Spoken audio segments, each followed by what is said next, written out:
لیکن میں نے بتایا کہ میرے ابا جی کسان تھے، کسی بڑی گدی سے تعلق نہیں، میں کسی جماعت میں کبھی نہیں گیا، کوئی سہارا نہیں لیا۔ مسجد بھی وہ ہے جہاں جب میں آیا تھا تو 3 لوگ نماز کے لیے ہوتے تھے، تو کبھی تیسرا ڈھونڈنا پڑتا تھا۔ جتنے جلوے، جتنی رانائیاں، جتنا حسن، جتنی تازگیاں، اور میرے عزیزوں کے چہروں پر یہ جو نورانیت کا حسن آپ کو نظر آتا ہے نا، یہ میرے حضرت کی ہونٹ سے نکلی ہوئی صرف ایک دعا کا صدقہ ہے، صرف ایک دعا کا صدقہ ہے، صرف ایک دعا کا صدقہ۔ تو بھائی وہ کبھی کبھی یہ شعر پڑھتے ہیں نا میرے عزیز، تو وہ میرے لیے پڑھتے ہیں، میرے لیے شعر پڑھتے ہیں کہ جے کر سائیں وسون کچھ اجیاں نو پھر کیڑا مائی دا لال اجاڑ سکدا ہے، جے کر سائیں وسون کچھ اجیاں پھر کیڑا مائی دا لال۔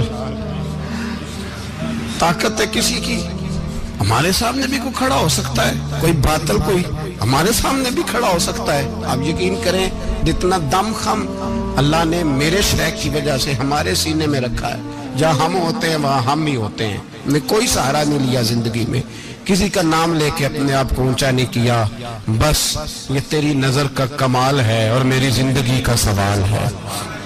اور اس نظر پہ میں نے کہا مریں گے تو کفن پہ بھی نام لکھائیں گے، اور مریں گے تو قبر پہ کتبہ بھی تیرے نام کا لکھائیں گے، اور یہی جلوے لے کر کے انشاءاللہ جائیں گے، اسی نام سے پہچانے جائیں گے، اور انشاءاللہ وہاں بھی غلاموں کا رنگ نرالا ہی ہوگا۔ باتیں ہو ہی نہیں سکی، بھی تو ایک پہلو کھلا ہے، ابھی تو دفتر پیچھے پڑے، انشاءاللہ پھر ایک نشست رکھوں گا، ان کی باتیں پھر چھینوں گا، اور یہ باتیں ہوتی رہیں گی انشاءاللہ تعالی۔ مجھے لوگ پوچھتے ہیں ہر تقریر میں کہتے ہو میرے حضرت فرماتے ہیں، تو میں نے کہا کیا کروں، میں تو فرماتا ہی نہیں۔ آپ یقین کریں تیاری کوئی کرتا ہوں، جمعہ میں تقریر کوئی اور ہو جاتی ہے، وہاں کچھ اور، کتابیں کچھ اور دیکھ کے آتا ہوں، یہاں کچھ اور ہو جاتی ہے، پھر سمجھ آتی ہے کہ تو بولنے والا ہے ہی نہیں، کوئی اور ہے جو تجھے سبق پڑھاتا ہے، جو تجھے کہتا ہے اس طرح کر کے بات کر، اس طرح کر کے۔ ایک شخص مجھے ناروے سے رات فون کر رہا تھا، کہنے لگا حضرت صاحب آپ کی باتیں میرے سیدھے دل میں لگتی ہیں، اور یہاں بیٹھ کے صحیح ہو گیا ہوں، فیس بک پہ سن کے وجہ کیا ہے؟ میں کہتا مجھے بھی نہیں پتا، مجھے پتا ہو تو میں بتانا دوں، یہ مجھے نہیں پتا بھائی، مجھے کیا خبر کہاں یہ مسجد جو کہاں دنیا سے بھی دور ہے، اور کہاں ناروے، اور کہاں لندن، اور کہاں سارا زمانہ، اور کہاں یہ دنیا، ہمیں نہیں پتا۔ بس اتنی بات ہے کہ مالی دا کم پانی دینا، پھل کچے ہون یا پکے، تو پیر مریداں دے سر تے رہندا ہے، جھوٹے ہون یا سچے، یہ پکی بات ہے، یہ کنفرم بات ہے۔ اور مجھے تو کبھی کبھی لگتا ہے وہ صرف میرا ہی خیال نہیں رکھتے، جو مجھ فقیر سے جو وابستہ ہیں ان کا بھی بڑا خیال رکھتے ہیں۔ کئی دفعہ مجھے اپنے کئی عقیدت مندوں مریدوں کے پیچھے ان کے جلوے نظر آتے ہیں، مجھے ایسے لگتا ہے جیسے چھا گئی ہے ان پر میرے حضرت کی نورانیت، مجھے رنگ نظر آتا ہے اپنے درویشوں میں ان کے حسن کا۔ بس دعا کریں تا ابد آستانہ یار رہے، وہ آسرا ہے غریبوں کا۔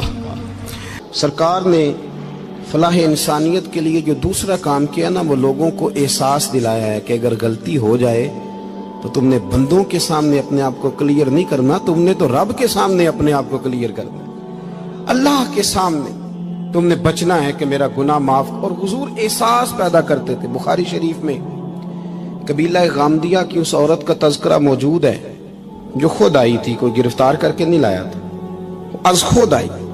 احساس پیدا ہو گیا نا گناہ کا۔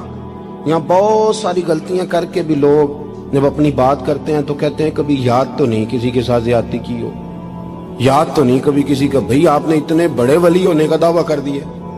انسان تو انسان رہتا ہے، بڑے بڑے لوگ کہہ گئے کہ یا اللہ اگر انجانے میں بھی بھول گئے ہیں تو ہم سے درگزر فرما، لیکن جب ہم تیار ہی نہیں ماننے کو۔ حضرت انس بن مالک کہتے ہیں وہ خاتون آئی، کوئی پکڑ کے نہیں لایا، کسی 14 دنوں کے ریمانڈ پہ نہیں اسے منوایا گیا، اسے وہ خود بخود آئی، اور کریم محبوب علیہ السلام کے سامنے جب وہ کھڑی ہوئی تو اتنے درد سے میں نے کم لوگ روتے دیکھے ہیں جس درد سے وہ روئی۔ عرض کرنے لگی حضور میں غلطی کر بیٹھی ہوں، مجھ سے زنا ہو گیا، مجھے پاک کر دے۔ تو محبوب کریم علیہ السلام نے فرمایا تو کیسے ثابت کرے گی تو نے گناہ کیا؟ یعنی مجرم کو ثابت کرنا پڑ رہا ہے کہ میں گناہ گار۔ یہ وہ کمال ہے کہ انسانوں کو احساس ہونے لگے کہ یہاں ہم غلط ہیں، جب اعتراف جرم ہوتا ہے، جب بیماری کی تشخیص ہوتی ہے تو پھر اس کا علاج بھی ہو جاتا ہے۔ حضرت انس بن مالک کہتے ہیں وہ عرض کرنے لگی حضور میرے پیٹ میں ناجائز بچہ ہے۔ حضور نے فرمایا جا جب بچہ پیدا ہو تو پھر آنا۔ وہ 8 ماہ کے بعد آئی تو اس کی گود میں پھول سا بچہ تھا۔ حضور نے فرمایا واپس جا، جب روٹی کھانے لگ جائے تو پھر آنا۔ وہ 2 سال 2.25 سال دودھ پلاتی رہی، پھر جب آئی تو بچے کے ہاتھ میں روٹی کا ٹکڑا تھا۔ کریم محبوب صلی اللہ تعالی علیہ وسلم سے آ کے جب اس نے بات کی تو وہ درد سے روئی، کہنے لگی یا رسول اللہ 3 سال ہونے کو ہیں، میں نے گناہ کیا ہے، میں ساری رات سو نہیں پاتی۔ حضور تڑپتی، اگر اس حال میں مر گئی تو اپنے رب کو کیا منہ دکھاؤں، مجھے پاک کر دے، میرے حال پہ رحم فرمائے۔ محبوب کریم صلی اللہ علیہ وسلم نے بچہ ایک صحابی کو دیا، فرمایا بچوں کی طرح پالنا، اور کہا اسے لے جاؤ، پتھر مار مار کے اسے سنسار کر دو۔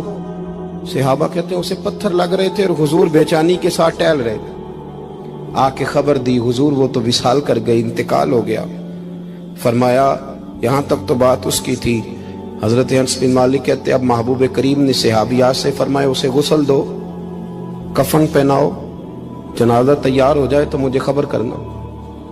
حضرت انس بن مالک کہتے ہیں غسل ہوا، کفن ہوا، جنازہ تیار ہوا تو حیران ہم تب ہوئے جب میرے محبوب نے فرمایا صفیں بناؤ، میں خود جنازہ پڑھاؤں گا، میں خود جنازہ پڑھاؤں گا۔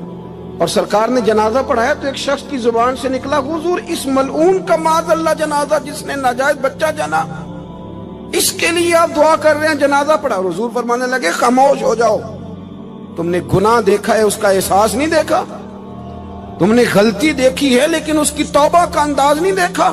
اور صاحب کنز العمال نے یہ لفظ نقل کیے ہیں کہ کریم محبوب فرمانے لگے اس نے تو ایسی شاندار توبہ کی ہے کہ اگر میں اپنی ساری امت میں بانٹ دوں تو اللہ سب کی مغفرت فرما دے گا۔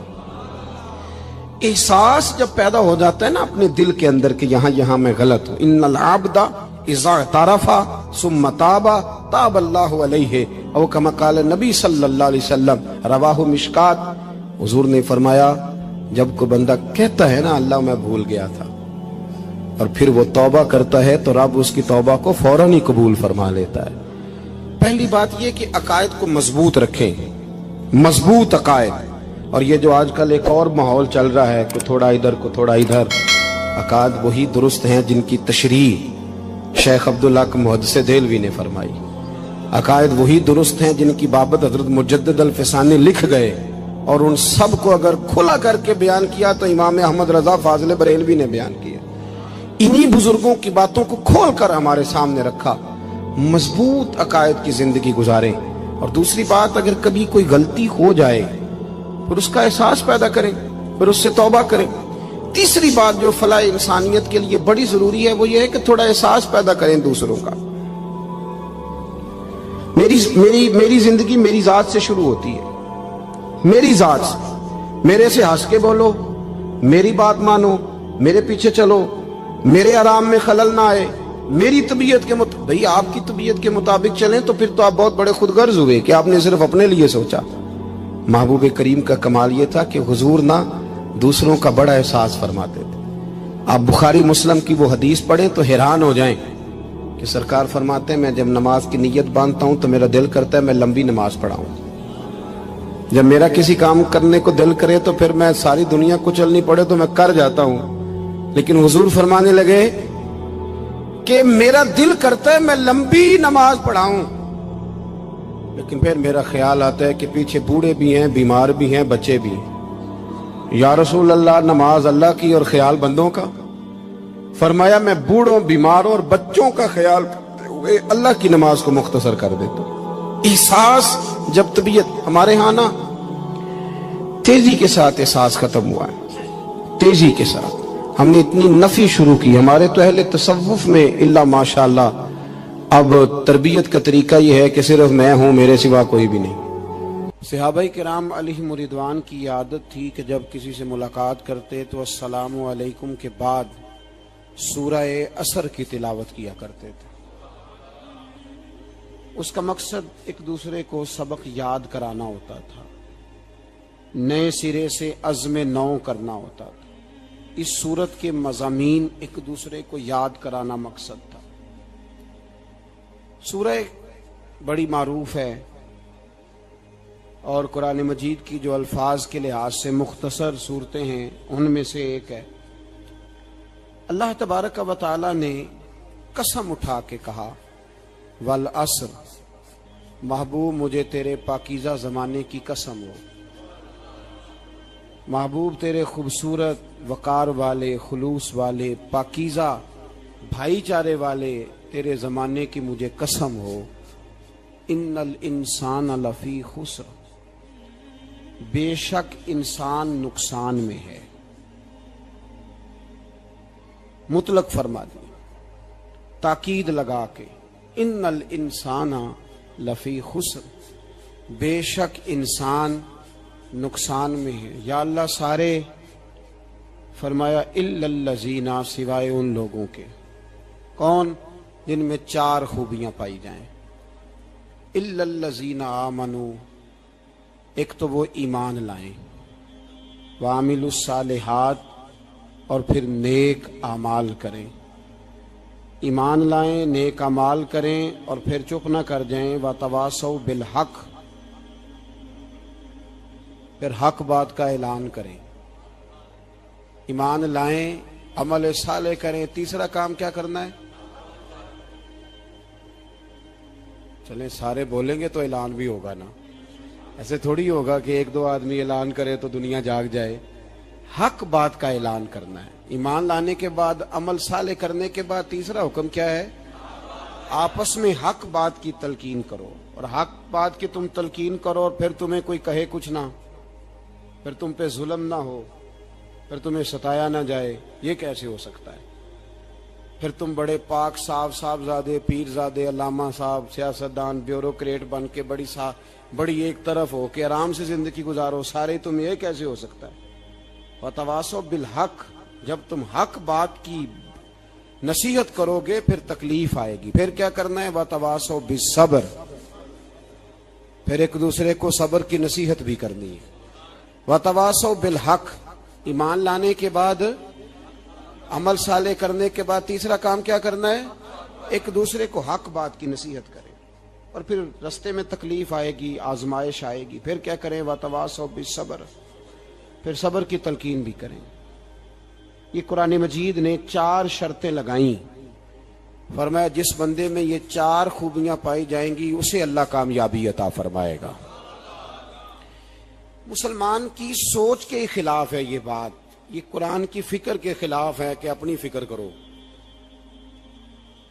برما کے لیے، کشمیر کے لیے، فلسطین کے لیے بات نہ کرو، اپنی فکر کرو۔ یہ قرآن کی سوچ کے خلاف ہے، یہ قرآن کے پیغام کے خلاف ہے، اس لیے کہ اگر صرف اپنی بات ہوتی تو آمنو اور عاملوا الصالحات پہ بات ختم ہو گئی ہوتی، پھر بات آگے نہ چلتی۔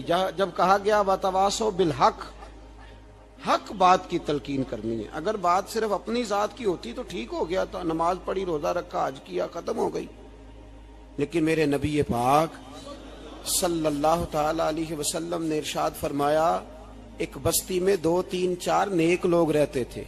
میرے پیارے کریم رسول فرماتے ہیں 3 4 بڑے پرہیزگار، متقی، صاف ستھرے صوفی صاحب، درویش صاحب، علامہ صاحب، بڑے جو کہتے تھے بالکل جی میں کوئی بات نہیں کرتا، کسی بادشاہ کو نہیں چھیڑتا، میں تو بس لوگوں کو اللہ اللہ بتاتا ہوں، میرا کوئی تعلق نہیں، کوئی مرے کوئی جیے، بڑے نیک، صاف ستھرے، پرہیزگار۔ باقی ساری بستی گناہ کرتی تھی۔ نبی پاک علیہ السلام فرماتے ہیں رب کریم نے کچھ عرصے تک مہلت دی، پھر مشیت خداوندی، اللہ کا قانون حرکت میں آیا تو کہا جبریل ساری بستی تباہ کر دو، تباہ کر دو۔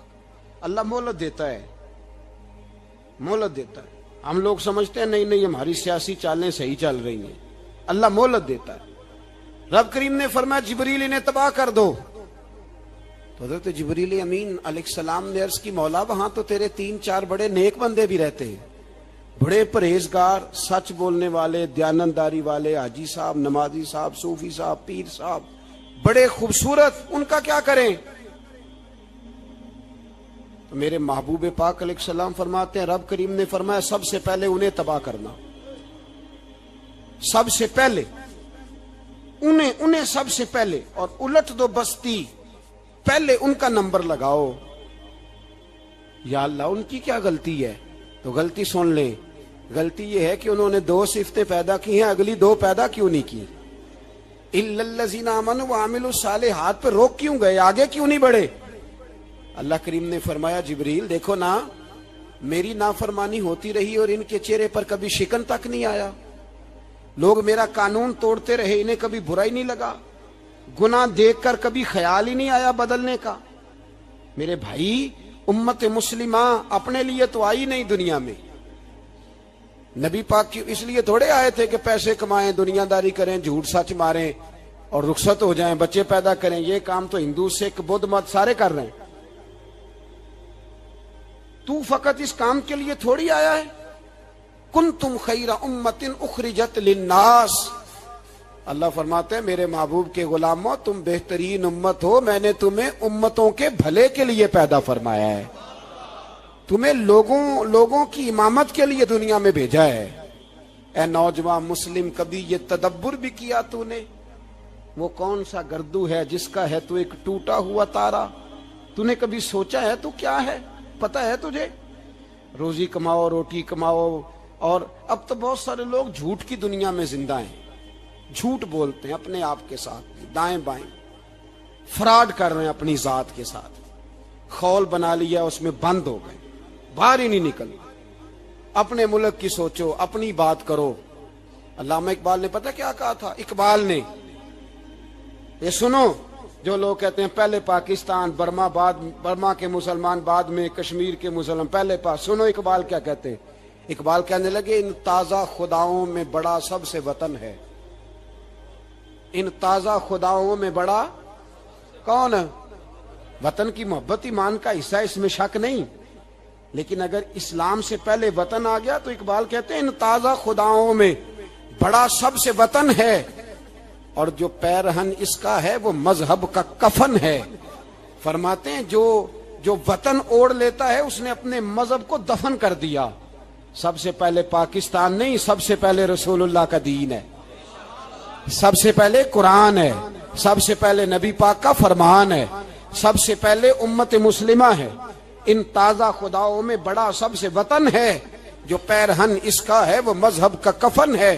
اور اقبال کہنے لگے قوم مذہب سے ہے، مذہب جو نہیں تم بھی نہیں۔ قوم مذہب سے ہے، مذہب جو نہیں، کوئی نہیں سمجھ آ رہی آپ کو میری بات؟ قوم کس سے ہے؟ پاکستانی ہونے سے، پنجابی ہونے سے، سندھی بلوچی پٹھان ہونے سے؟ نہ، قوم مذہب سے ہے، اور مذہب جو نہیں تم بھی نہیں۔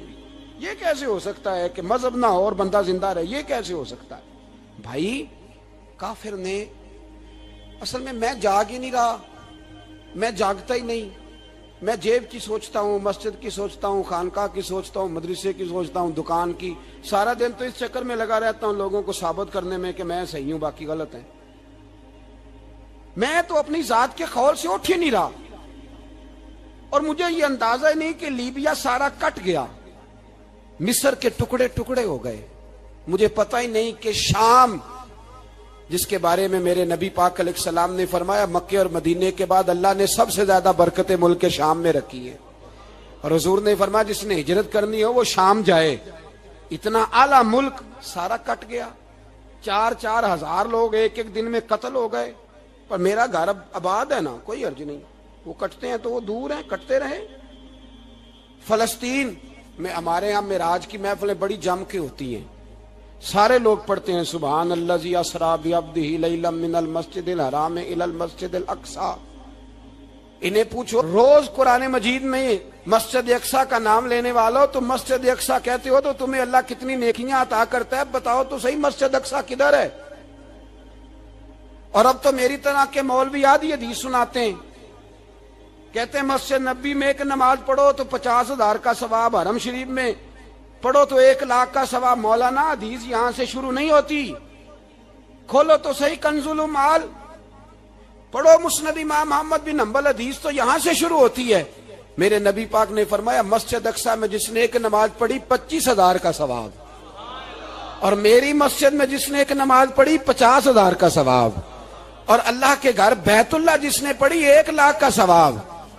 مسجد اقصی کا تو ذکر ہی چھوڑ گیا ہے۔ کیوں؟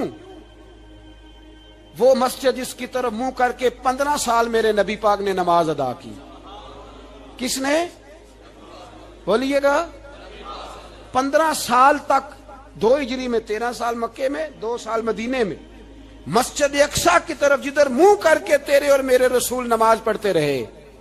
آج وہ مسجد یہودی کے قبضے میں ہے۔ کئی جمعے تالا رہتا ہے، وہاں نماز نہیں پڑھنے دی جاتی۔ مجھے کیا لگے اس بات سے؟ میری مسجد میں تھوڑی لگا ہوا ہے۔ ایسی ہوا چلی ہے کہ ہر شخص سوچتا ہے تمام شہر جلے بس ایک میرا گھر نہ جلے۔ بھائی یہ وہ دور ہے جس دور میں ذرا سی بھی کسی شخص کو تکلیف ہوتی ہے تو عالمی میڈیا پہ بات جاتی ہے، موبائل جیبوں میں فوراً تصویریں کیش ہوتی ہیں۔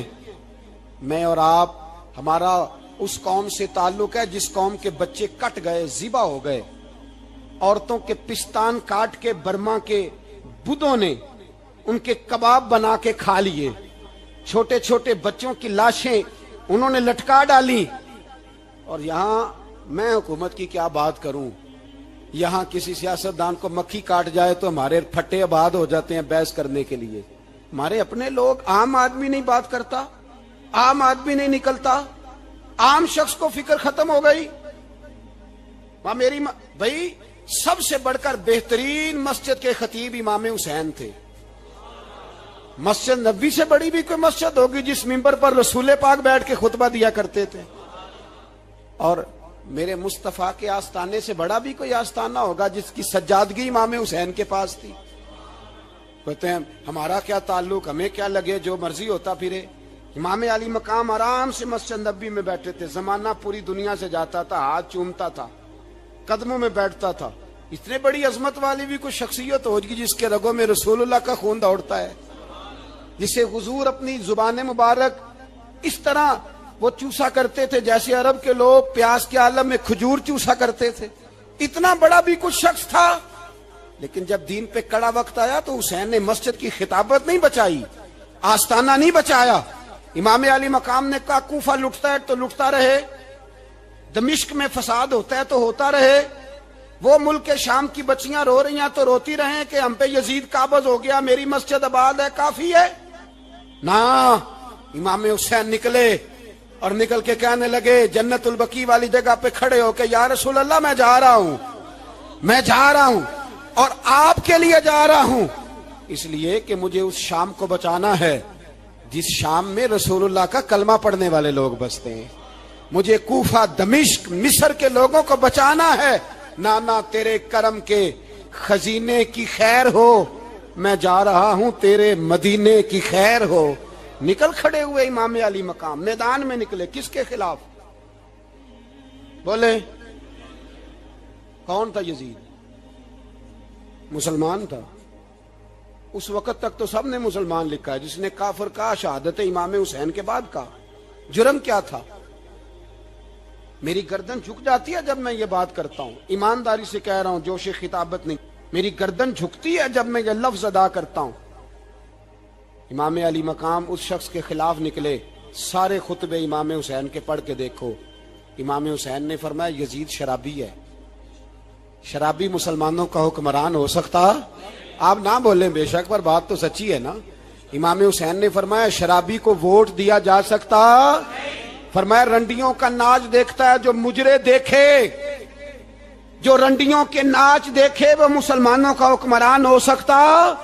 امام حسین میدان میں نکلے اور 18 سال کے علی اکبر سے لے کر 6 مہینے کا علی اصغر دے دیا، لیکن شرابی کو برداشت، بے حیا کو برداشت تو میں کیسے کرتے؟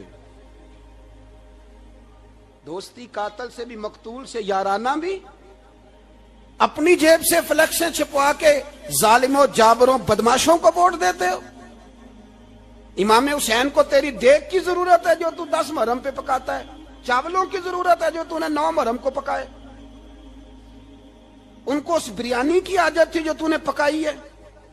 میرے گھر میں فلاں ایم این اے، ایم پی اے صاحب آ گئے تھے، امام حسین کے گھر کے اندر یزید نے پیغام بھیجا.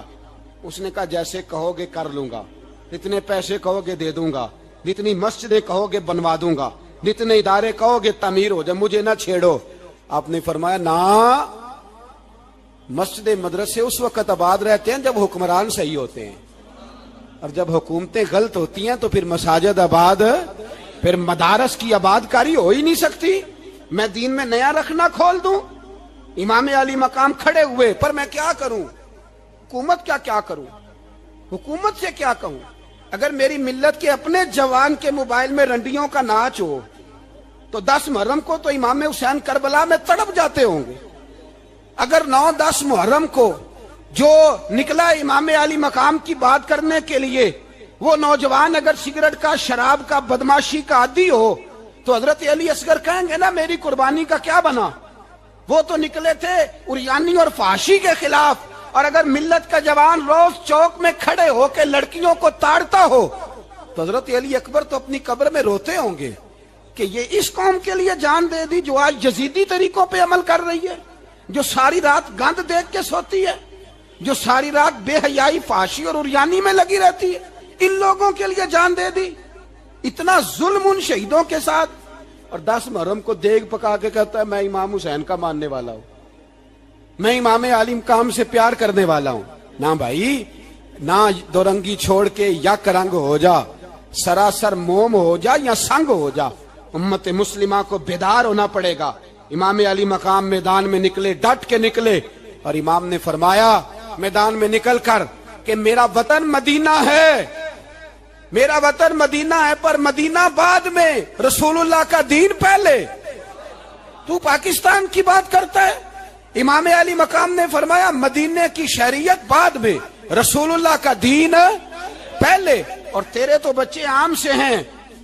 امام حسین نے فرمایا میری گود میں جو بچے ہیں وہ رسول اللہ کے نواسے ہیں, پر بچے بعد میں, نبی پاک کا دین پہلے.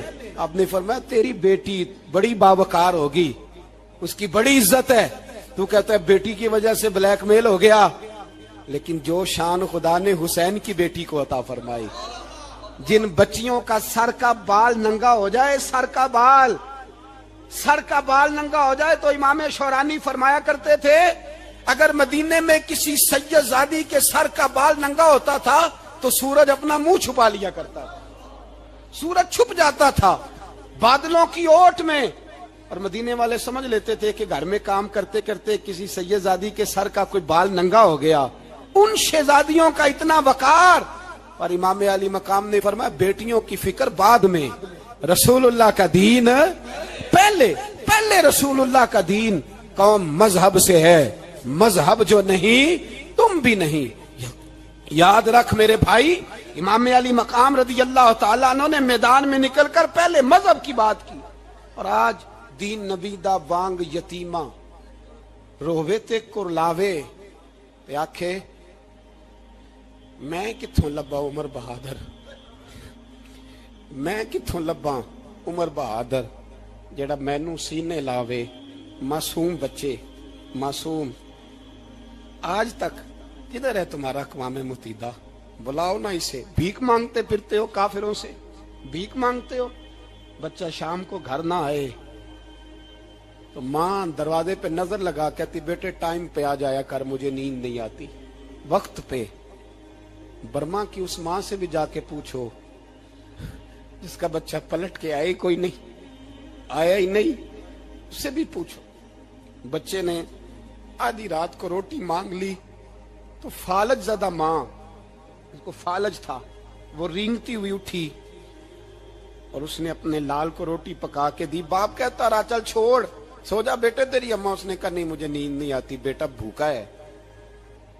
اس ماں سے بھی کبھی پوچھ, اس ماں سے جو بنگلہ دیش کے خیمے میں بیٹھی ہے تو بی بی سی لندن کا رپورٹر کہتا ہے کہ تیری خواہش کیا ہے؟ کہتی کوئی بھی نہیں, چلو 2 دن کے بعد ہی صحیح میرے بیٹے کو ایک روٹی دے جایا کرو, اے روٹی مانگتا ہے مجھ سے, میں کدھر سے لاؤں؟ یہ لوارث قوم ہے. میں حکمران سے جا کے بات کروں جب میرا اپنا نمازی مسلمان کہتا ہے پہلے پاکستان کے بچے تو پال لو. میرے بھائی تجھے خبر ہی نہیں, یہ تو جانا تو کبھی گنبد خضرا پہ تو میرے مصطفیٰ نے فرمایا من ازا مسلم فقد ازانی، فرمایا جب میرا مسلمان تکلیف میں ہوتا ہے تو میں گنبد میں تکلیف میں ہوتا ہوں، مجھے درد ہوتا ہے، مجھے اذیت ہوتی ہے۔ پوچھ جا کے محبوب پاک سے، میرے عزیز کسی کو غم ہی نہیں ان لوگوں کا، کسی کو پرواہ ہی نہیں، کچھ سوچتا ہی نہیں ان کے بارے میں۔ میں اپنے گھر میں مست ہوں، آپ اپنے گھر میں مست ہیں۔ میرے رسول اللہ کی امت لٹ گئی ساری، جگہ جگہ تباہی، ایک انچ دھرتی پر زمین ایسی نہیں جو کافر کی ہو اور خون بہتا ہو۔ ایک ریمنڈ ڈیوس امریکی کتا یہاں بند تھا مسلمانوں کے قتل میں، انہیں اپنی قوم کی اتنی فکر تھی، وہ راتوں رات چھڑا کے لے گئے۔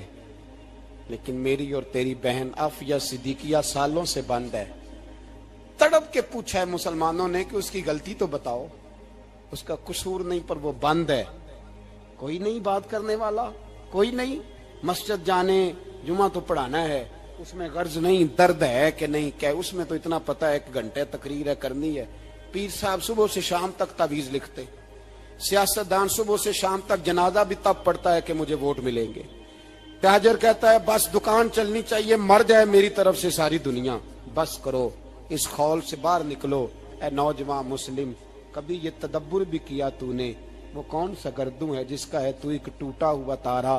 تو نے سوچا ہی نہیں کبھی، تجھے کبھی خبر ہی نہیں ہوئی کہ یہ کس قدر بڑا کام تھا؟ میرے رسول پاک صلی اللہ علیہ وسلم کے غلاموں جاگو۔ میں دعائی دیتا پھرتا ہوں، میں کہتا ہوں جٹ بن کے بڑا جی لیا، بٹ رائی انصاری بن کے بڑا جیا، بس کر دو، بس کر دو۔ اب مسلمان بن کے جینا سیکھو، اب اپنی پہچان رسول اللہ کی غلامی بناؤ۔ اب کہو پہلے دین، باقی ہر چیز بعد میں، بس کرو، بہت ہو چکا ہمارے ساتھ، اب تھوڑا جاگو۔ میں بہت ساری باتیں دل میں لے کے آیا تھا جو آپ سے کرنی تھی، پر یہ لفظ ہیں کہ ٹوٹتے ہی جا رہے ہیں۔ بات ہے کہ سمت کا تعین ہی نہیں ہو پا رہا۔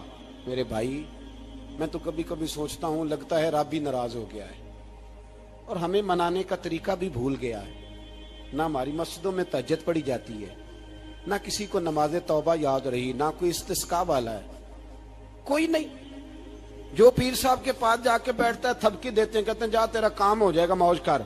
کبھی نہیں کو کہتا توبہ بھی کر، استغفار بھی پڑھ، یہ داڑھی پوری کر، دین رسول اللہ کا اس کی طرف تو توجہ کر۔ کوئی تبلیغ ہی نہیں کرتا، سارے پھونکا پھاکی پہ لگ گئے ہیں۔ کوئی خیال ہی نہیں آ رہا کسی شخص کو کہ ہماری تباہیوں کا سبب کیا ہے۔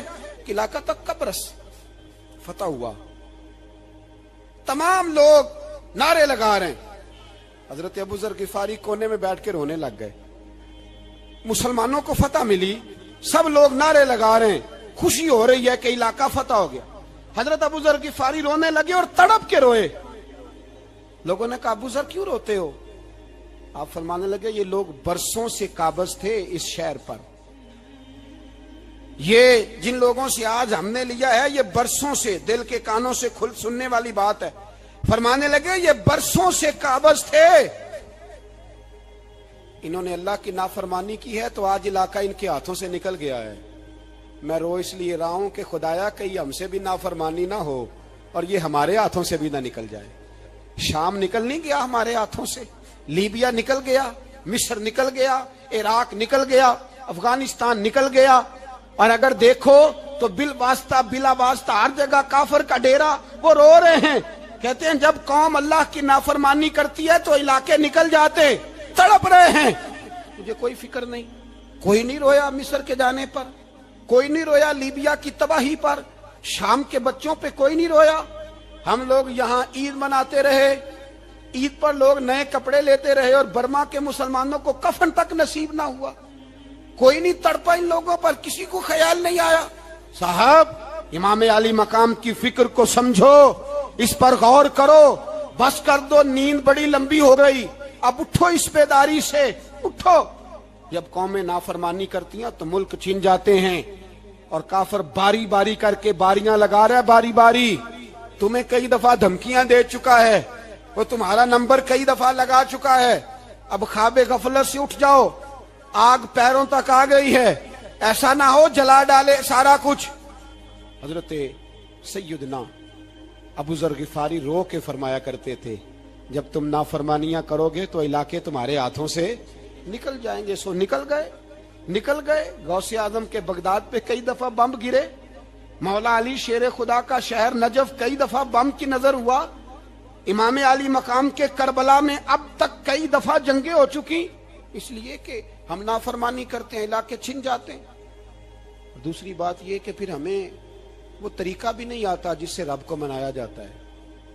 آپ یقین کریں، مسلمان پہ ایک 5 وقت کی نماز ہے، وہ بھی بوجھ ہے. 2.5 گھنٹے کی تقریر اور 5 منٹ کی جماعت میں لوگ بھاگتے پھرتے ہیں. بڑا مشکل ہے. آج تک مسلمان ایک 5 وقتہ نماز پڑھنے کے لیے بہانے ڈھونڈ رہا ہے ابھی تک. تو وہ مسلمان کہاں سے آئیں گے جو رات کو رویا کرتے تھے، راتوں کو اٹھ کے روتے تھے تو سویرے اللہ کافر کے مقابلے میں اتنی مدد کرتا تھا کہ 10 مسلمان لاکھوں کو بھگا دیا کرتے تھے. اس لیے کہ مدد کس کی شامل ہوتی تھی؟ بول کے بتائیے، کون مدد کرتا تھا؟ کیونکہ دیکھیں نا، یہ ہمیں طریقہ بتایا نبی پاک نے. اللہ حضور سے راضی تھا کہ نہیں؟ یار اس پہ جلدی جلدی بولو. اللہ راضی تھا نا؟ تو بدر کی رات حضور کیا کرتے رہے ساری رات؟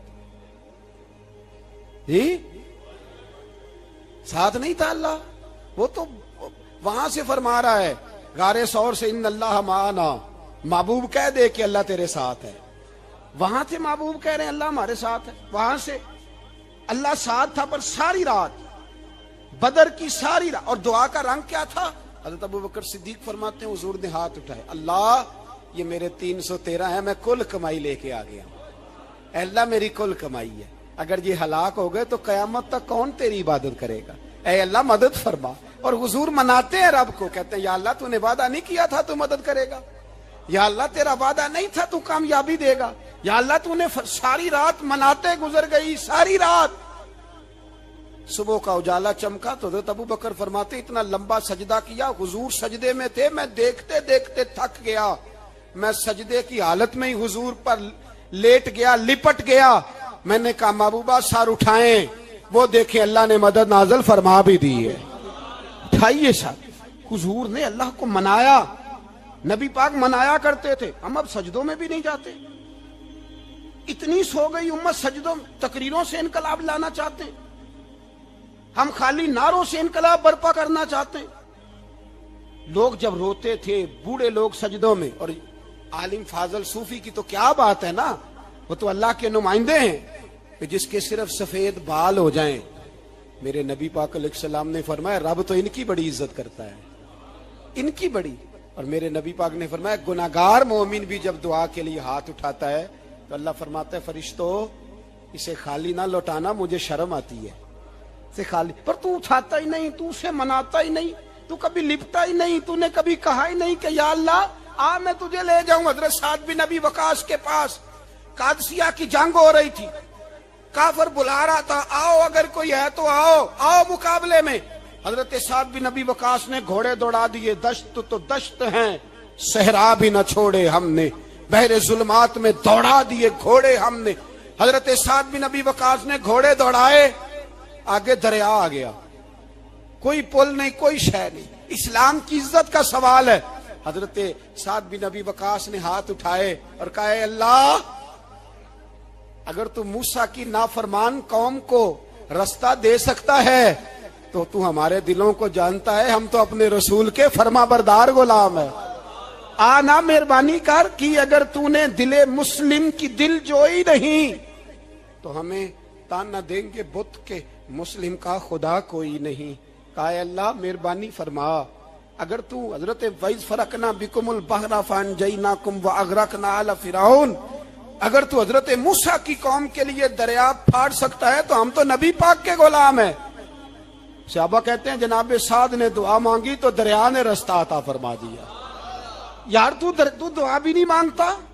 حضور نے فرمایا دعا صلاح المومن، دعا مومن کا ہتھیار ہے، تو نے یہ بھی چھوڑ دیا ہے. اب تو باتیں کر کے، تبصرے کر کے، ٹی وی دیکھ کے، اپنی رائے قائم کر کے، کمنٹس کر کے سو جاتا ہے. یہ بھی سوتا خشک ہو گیا. تو دعا تک نہیں مانگتا. فرماتے ہیں دعا مانگی تو دریا نے رستہ دیا. اور جب اس کنارے نکلے تو حضرت سعد کہنے لگے کسی کی کوئی شے تو نہیں رہ گئی دریا میں، کوئی چیز تو نہیں رہ گئی؟ ایک صحابی کہنے لگے پیالہ رہ گیا ہے۔ تو حضرت سعد فرمانے لگے، او دریا ہمارا پیالہ واپس نہیں کر دیتا؟ تو کہتے ہیں کہ لہر آئی تو پیالہ بھی باہر پھینک گئی۔ او بھائی، ہم اسی رسول کا کلمہ پڑھتے ہیں جن کا حضرت سعد بن ابی وقاص نے کلمہ پڑھا تھا، اور کسی جگہ میرے نبی پاک نے نہیں فرمایا اللہ صحابی کی سنے گا بعد میں آنے والوں کی نہیں سنے گا، کسی جگہ نہیں کہا۔ پر تو کشکولے دعا بھی نہیں اٹھاتا، مصیبت میں بھی اب یاد خدا ہم کو نہیں آتی، دعا منہ سے نہ نکلی، جیبوں سے عرضیاں نکلی، تو یہ کام بھی نہیں کرتا۔ میرا دل کرتا تھا چلو اور کچھ نہ ہو، مسجدوں میں اجتماعی دعا ہی ہو جائے، پر اس طرح بھی توجہ نہیں۔ وہاں بھی کہتے ہیں مولوی صاحب جلدی کرو، گھر جانا ہے، اتنی لمبی دعا، اور کمنٹس کر رہے ہیں لوگ، کہتے ہیں آپ اپنے گھر کی سوچیں۔ میرے بھائی دعا، صلاح الدین ایوبی فلسطین کی جنگ لڑ رہے تھے، خبر آئی کہ عیسائیوں کا ایک بحری بیڑا، بحری جہاز اسلحہ لے کے آ رہا ہے، نیزے ہیں، تلواریں ہیں، تیر ہیں۔ صلاح الدین ایک بزرگ تھے، ان سے ملے تو کہنے لگے بابا جی آپ بھی دعا کرو۔ میں بھی دعا کرتا ہوں، مسلمانوں کے پاس پہلے اسلحہ نہیں، عیسائیوں نے اور منگا لیا ہے، کہیں ایسا نہ ہو مسلمانوں کے خلاف اتنا اسلحہ استعمال ہو۔ یہ بات کہی، بابا جی کو دعا کا کہا، خود مسجد اقصی میں ساری رات روتے رہے۔ صلاح الدین ساری رات، ہمارا حکمران جسے ربنا آتنا فی الدنیا پوری نہیں پڑھنی آتی، اور اب تو ایسے پیر آ گئے ہیں میدان میں جو سورہ فاتحہ سیدھی نہیں سنا سکتے الا ماشاءاللہ۔ ساری رات صلاح الدین ایوبی روتے رہے۔ وہ بزرگ کہتے ہیں میں بھی کونے میں تھا، پر جس درد سے اس نے دعا مانگی میں نہیں مانگ سکا۔ سویرے خبر آئی کہ دشمن کا وہ بحری بیڑا جو اسلحہ لے کے آ رہا تھا دریا میں غرق ہو گیا ہے۔ صبح خبر آئی تو وہ شخص ایک آگے بابا جی سے کہنے لگا بابا جی وہ بحری بیڑا دریا میں غرق ہو گیا۔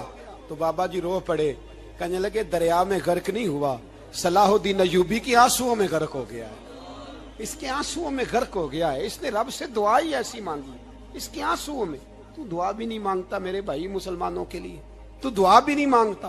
امام حسین میدان کربلا میں تھے، ایک راوی کہتا ہے 3 دن پانی بند رہا ہے، روٹی بند رہی ہے، پر قرآن پاک کی تلاوت 1 منٹ کے لیے بھی بند نہیں ہوئی، دعا اور التجا 1 منٹ کے لیے بھی بند۔ حسین کے خیمے سے یہ آواز بار بار آتی رہی، یا اللہ استقامت بھی دے اور صبر بھی عطا فرما۔ دعا کا رستہ بند، تلاوت بند نہیں ہوئی، اللہ کی بارگاہ میں سجدے بند نہیں ہوئے، تو چھوڑ گیا ہے، تو دعا تک نہیں مانگتا۔ دعا تو انقلاب برپا کر دیتی ہے، دعا تو حالات بدل دیتی ہے، دعا تو تبدیلی لے آتی ہے۔ کوئی بیٹھا ہوا مجھے دور دعا دیتا ہے، بس دعا دیتا، فقط دعا دیتا ہے۔ کوئی بیٹھا ہوا مجھے دور دعا دیتا ہے، میں ڈوبتا ہوں پر سمندر اچھال دیتا ہے۔ وہ بھائی تو دعا بھی چھوڑ گیا۔ پہلی بات آپ کی خدمت میں یہ ہے کہ جاگیں، مسلمان بنیں۔ دوسرا کچھ نہیں کر سکتے تو دعا تو کر سکتے ہیں نا، دعا کا رستہ اپنائیں۔ اور پھر میرے نبی پاک علیہ السلام نے 2 باتیں فرمائی، کان کھول کے سن لینا، 2 باتیں۔ حضور نے فرمایا ایک وقت آئے گا کہ میری امت کے خلاف کافر ایک دوسرے کو آوازیں دیں گے، آؤ مسلمانوں کو ماریں، آؤ مسلمانوں۔ تو صحابہ نے کہا یا رسول اللہ کیوں، ہم تھوڑے ہو جائیں گے؟ فرمایا نہیں، تم بہت زیادہ ہوں گے۔ 56 اسلامی ملک ہیں دنیا میں، کتنے بول کے بتانا ہے؟ اتنا سا برما ہے، کسی غیر مسلم کا کتا مر جائے تو یہ چیخ پڑتے ہیں، اور یہاں کہتی ہے اقوام متحدہ کہ جی وہ ہمیں داخل نہیں ہونے دے رہے۔ تو بند کرو پھر سلامتی کونسل، تحلیل کر دو، اقوام متحدہ ختم کرو۔ اگر تمہاری کو سنتا نہیں تو بنائی کیا ہے؟ صرف مسلمانوں کو پریشرائز کرنے کے لیے۔ اور ہمارے مسلمان بھیک مانگتے پھرتے ہیں، کہتا ہے کہا ہے ہم نے اقوام متحدہ سے۔ اب تم اپنے لیے کافر سے بھیک مانگو گے، کافر سے بھیک مانگو گے؟ میرے عزیز نبی پاک علیہ الصلوۃ والسلام نے فرمایا کافر ایک دوسرے کو بلائیں گے مسلمانوں کو مارے۔ یا رسول اللہ ہم تھوڑے ہوں گے، فرمایا بہت زیادہ ہوں گے۔ تو حضور کیا ہوگا؟ فرمایا تمہیں وہن ہو جائے گا۔ یا رسول اللہ وہ کیا ہے؟ فرمایا دنیا سے پیار ہو جائے گا، مرنے کو دل نہیں کرے گا، دنیا سے اور مرنے کو۔ اس وقت سمجھ لینا کافر تم پہ حاوی ہے، میں اپنا اندازہ کروں، آپ اپنا کریں، مجھے دولت سے کتنا پیار ہے اور آپ کو کتنا پیار ہے۔ جھاگ کے سنیں یہ لفظ رسول پاک کے صلی اللہ علیہ، حضور نے فرمایا جب تجھے دنیا سے پیار ہو جائے، دولت سے پیار ہو جائے، اقتدار سے پیار ہو جائے، اور جب تجھے موت بری لگنے لگے، تیرا مرنے کو دل نہ کرے، پھر کافر تیرے اوپر چڑھ آئے گا۔ آج دولت ہی تو رہ گئی ہے، باقی بچا کیا ہے؟ میں اکثر کہتا ہوں شادیاں نہیں ہوتی، تجارتیں ہوتی ہیں۔ لڑکی والے کہتے ہیں کہ لڑکا زیور کتنا ڈالے گا، لڑکے والے کہتے ہیں لڑکی جہیز کتنا لائے گی۔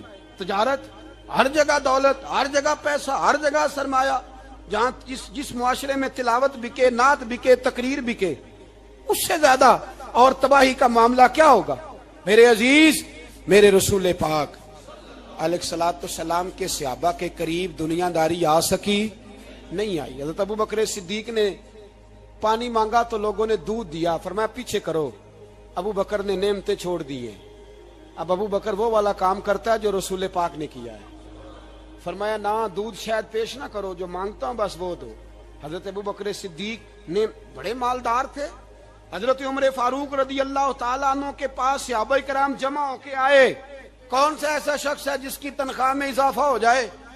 تو لوگ کہتے ہیں نہیں مجھے نہیں چاہیے، پر ہم نے وہ لوگ دیکھے ہیں۔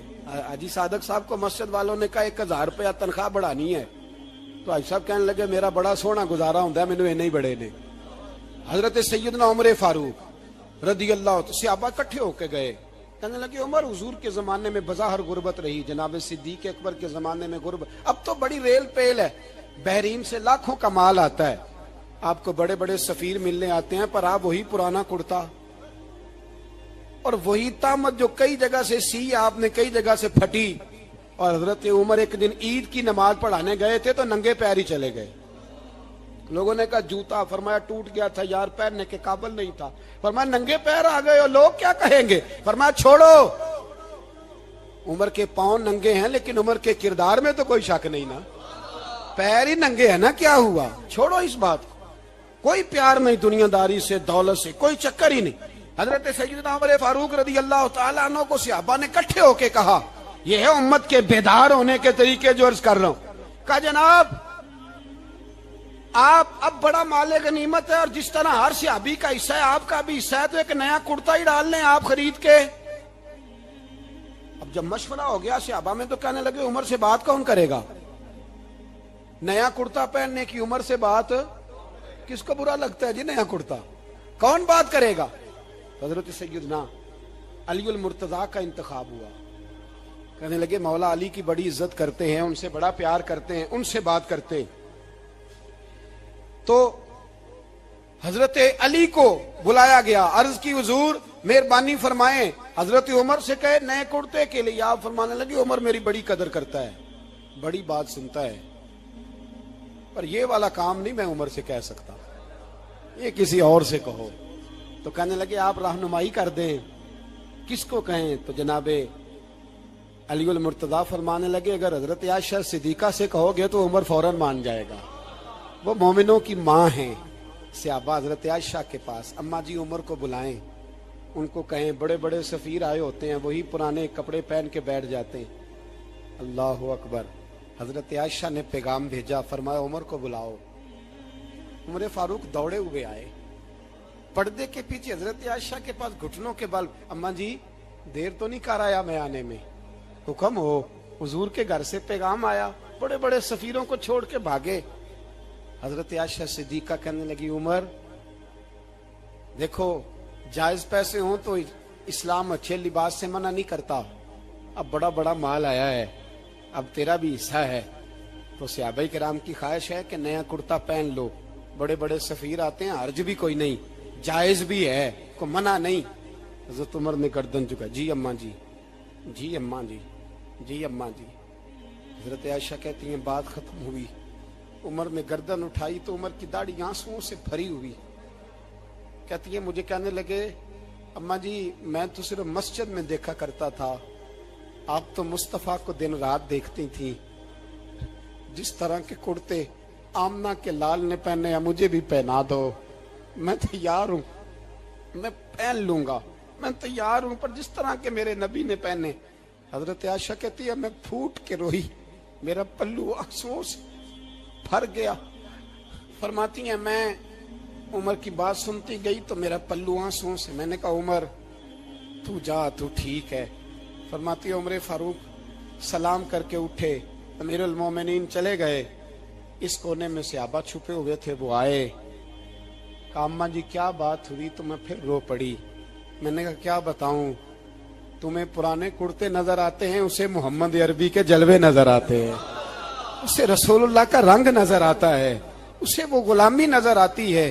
عمر کو دنیا سے پیار، اور دنیا سے پیار نہیں تھا، دعا پتہ کیا تھی؟ یوں جھولی اٹھا کے اللہ مرزقنا شہادتن فی سبیلک وجعل موت فی بلد حبیبک، اللہ عمر کو بسترے والی موت نہ دینا، موت شہادت کی دینا، پر میں میدان میں جا کے نہیں مرنا چاہتا، مجھے رسول اللہ کے شہر میں موت چاہیے، باہر جا کے نہیں، یہی میدان لگے مدینے میں، یہی موت آئے، اسباب بنا، میں مدینہ بھی نہیں چھوڑنا چاہتا۔ او بھائی ان لوگوں کو نہیں پیار تھا۔ جناب صدیق اکبر کا وصال ہوا تو زہر کے اثر سے، وہ جو آپ کو زہر لگا تھا، بعض مفسرین نے لکھا ہے کبھی کبھی وہ جو سانپ نے ڈسا تھا تو کبھی کبھی اس کا اثر آتا تھا، بس اللہ نے شہادت دینی تھی کبھی کبھی، ورنہ تو بڑی شفائیں تھیں۔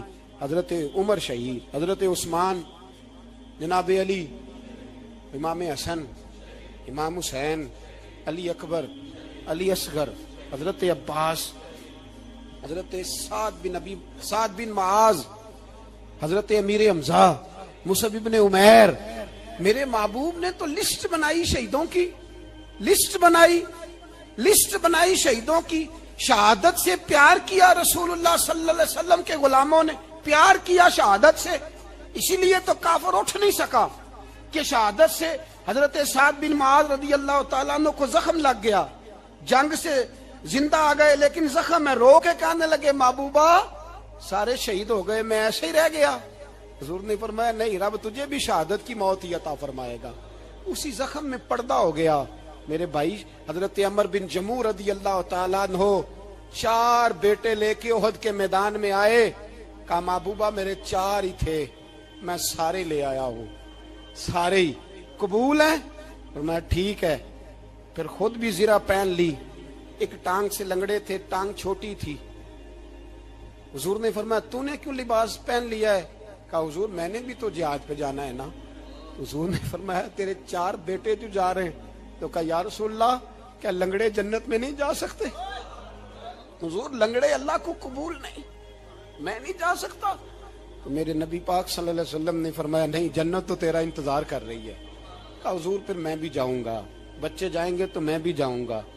ایک بی بی احد کے دن 3 سال کا بچہ لے کے گھر سے نکلی، بیبیوں کو کہتی ہے میرا خامد بھی بدر میں شہید ہوا، بھائی بھی اور باپ بھی، آج حضور نے پھر بلایا ہے، دل کرتا تھا کوئی جوان بیٹا ہوتا تو میں پیش کرتی، پر اب میرے پاس یہ 3 سال کا ہی ہے۔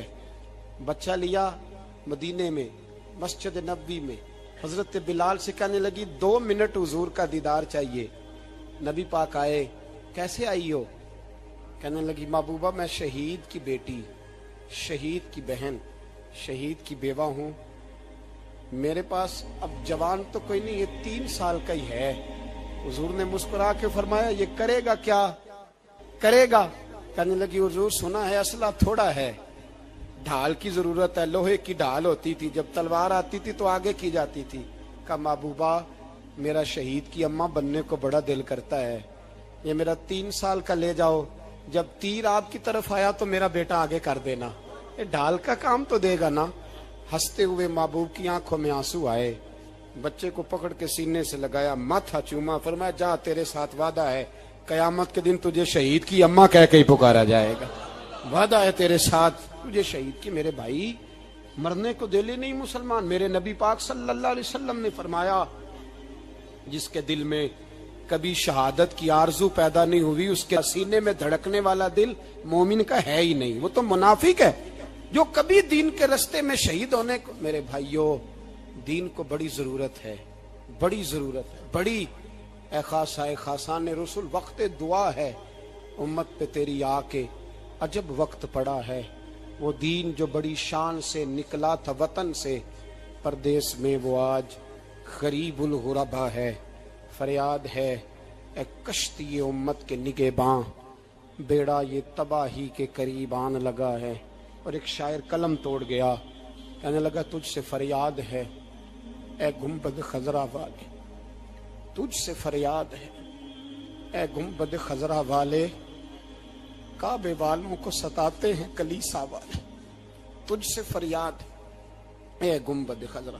اپنے اندر دین کا درد پیدا کرو، ذوق پیدا کرو، مسلمان بن کے جینا سیکھو۔ جب کوئی برادری پوچھے تو کہو میں محمدی ہوتا ہوں، میں مصطفی ہوتا ہوں، میں رسول اللہ کا غلام ہوتا ہوں، میں پہلے مسلمان ہوں، باقی کچھ بعد میں ہوں۔ خدا را اپنے گھر میں پردہ کراؤ، خدا را رزق حلال کھاؤ۔ اگر پردے نہ ہوں، رزق حلال نہ ہو تو جذبہ جہاد پیدا نہیں ہوتا۔ خدا را اپنے اندر انقلاب برپا کرو، دین کے لیے جینا سیکھو۔ دین بڑا تڑپتا ہے، دین بڑا روتا ہے۔ رسول اللہ آج تجارت کرنے والے ملتے ہیں، آج سیاست کرنے والے ملتے ہیں، دین والے نہیں ملتے، دین کے درد والے نہیں ملتے۔ اپیل ہے آپ سے، آج رات 2 نفل پڑھ کے اور کچھ نہ ہو سکے تو مسلمانوں کے لیے دعا ضرور کر دینا، ان کے لیے دعا ضرور کر دینا۔ اپنے آپ کو بیدار کرو، بیدار کرو۔ بھئی ہم تو آج تک اس لیے ڈر رہے ہیں کہ ہمارا چہرہ ہی نبی پاک جیسا نہیں بن سکا، تو داڑھی رکھنے میں بھی ہم ڈرتے ہیں، نمازی بننے، مسجد آباد کرنے میں، مسلمان کہلانے میں بھی تو خوف ہے۔ تو بتلاؤ نا، اس سے آگے بات کب چلے گی؟ جہاد کی بات تو بڑی آگے جا کے ہے۔ بدل جاؤ، رسول اللہ کا غلام بن کے جینا سیکھو، نبی پاک صلی اللہ علیہ وسلم کی غلامی کا پٹا اپنے گلے میں ڈالو۔ یہی امام حسین کی سوچ ہے، یہی امام علی مقام کا پیغام ہے، اس کو کبھی فراموش نہ کرنا۔ امام حسین ہمیں بتا گئے سارا کچھ لٹ جائے پر دین کے اندر کوئی نقص واقعہ نہ ہونے پائے۔ کوئی شرابی، کوئی بے ایمان، کوئی لٹیرا کبھی اس کے سپورٹر نہ بننا۔ ہمیشہ وہ کسی شاعر نے کہا تھا، ہم سے نہ رقم ہوں گے قصیدے یزید کے۔ کسی نے کہا، کسی ظالم نے میری سپورٹ کر، میری بات کر، تو اس نے کہا ہم سے نہ رقم ہوں گے قصیدے یزید کے، کیونکہ ہم لوگ تو حسین کے سیرت